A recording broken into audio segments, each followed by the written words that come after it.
Hello student, आजचा आपला प्रश्न आहे खालील प्रश्नाचे उत्तर काढा. 1500चे 40% तर 108%.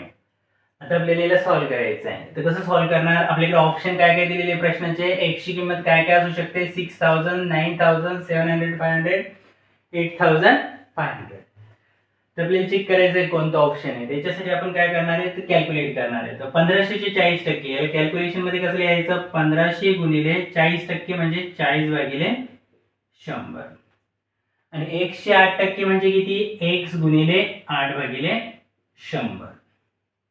बघा, हे पण 100 डिव्हायडेशन मध्ये, हे पण 100 डिव्हायडेशन मध्ये.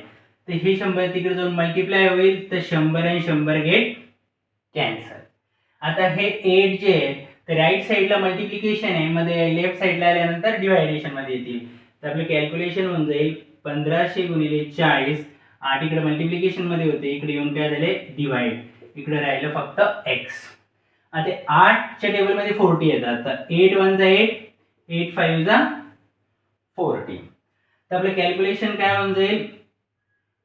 1500 गुणिले 5 इक्वल टू x. आता बघा, 1500 गुणिले 5 किती होतं? 1500 गुणिले 5 होतं 5 0 जा 0, 5 0 जा 0, 5 5 जा 25, 2 कॅरी, 5 1 जा 5 आणि 2 किती होतं? 7. तर याचं x ची किंमत येते आपल्याला 7500, म्हणजे ऑप्शन नंबर 3. व्हिडिओ आवडला असेल तर लाईक आणि सबस्क्राईब जरूर करा.